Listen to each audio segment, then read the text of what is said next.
Madame Panot, la parole est à Monsieur Frédéric Reiss. Merci, Monsieur le Président. En l'absence de Monsieur le ministre de l'Éducation nationale, j'adresse ma question à Monsieur le Premier ministre. Les E3C ont cristallisé un malaise profond dans l'éducation nationale et le ministre vient d'ailleurs de répondre sur les failles des épreuves communes de contrôle continu. De fait, c'est toute la réforme du baccalauréat qui inquiète les élèves, les familles et les enseignants. Les attendus du supérieur, peu explicites, le grand oral et de nouvelles inégalités sont autant de facteurs d'inquiétude de cette réforme stressante. Des élèves cèdent à des crises d'angoisse. L'abandon d'une spécialité en terminale provoque des choix cornéliens chez les élèves et représente un réel casse-tête pour les chefs d'établissement. Dans une mission flash avec ma collègue Géraldine Bannier, nous avons relevé que la carte des spécialités demeure peu accessible aux élèves et à leurs parents, car tous les établissements n'ont pas les 11 spécialités. Nous proposons de rendre possible le maintien de 3 spécialités en terminale et d'intégrer des mathématiques dans le tronc commun. L'option mathématiques complémentaire, financée comme toutes les options par les lycées sur leur dotation propre, n'est pas la solution. Je crains fort qu'il y ait de mauvaises surprises en terminale, avec peu de moyens pour une deuxième option et un coup fatal porté aux langues anciennes, aux langues régionales ou encore aux sciences de l'ingénieur. Monsieur le Premier ministre, la réforme bénéficiera-t-elle d'ajustements suite aux difficultés constatées? La parole est à Madame Frédérique Vidal, ministre de l'Enseignement supérieur, de la Recherche et de l'Innovation.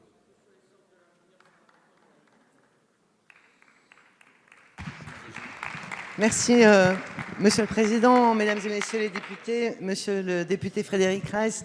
Tout d'abord, permettez-moi d'excuser Jean-Michel Blanquer, qui est actuellement avec le Président de la République en réunion de travail avec des associations nationales de l'éducation populaire.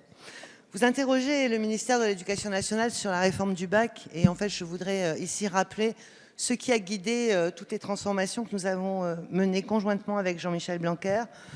Permettre aux élèves de construire un projet qui leur ressemble et lutter contre l'échec en licence avec Parcoursup et avec la réforme des lycées, accompagner les élèves dans la conception de ce projet, lutter résolument contre l'autocensure et accompagner toute notre jeunesse dans ses choix et dans la construction de leur projet de formation.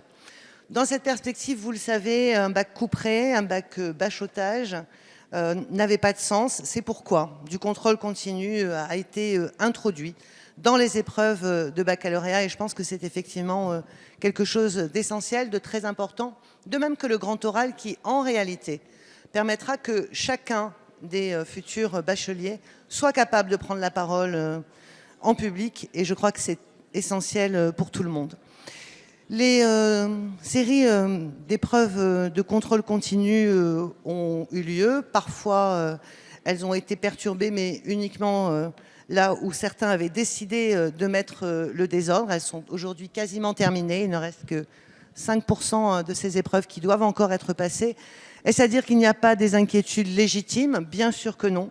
Et c'est pourquoi Jean-Michel Blanquer a souhaité un comité de suivi de cette réforme pour proposer des évolutions et ce comité se tiendra dès le courant du mois de mars. Notre objectif est de faire travailler et réussir les élèves dans leur formation. Je vous remercie. Merci, Monsieur le député. Oui, Madame la Ministre, la réforme s'applique dans la douleur. Un enseignant de mon département qui pense sérieusement quitter l'éducation nationale déclare, je le cite, « Du fait des dernières réformes aux paramètres très flous, je ressens une totale perte de sens, je suis usé, certains s'effondrent, moi j'abdique. » Fin de citation.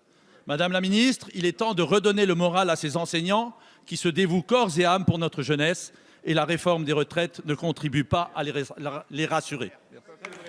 Merci.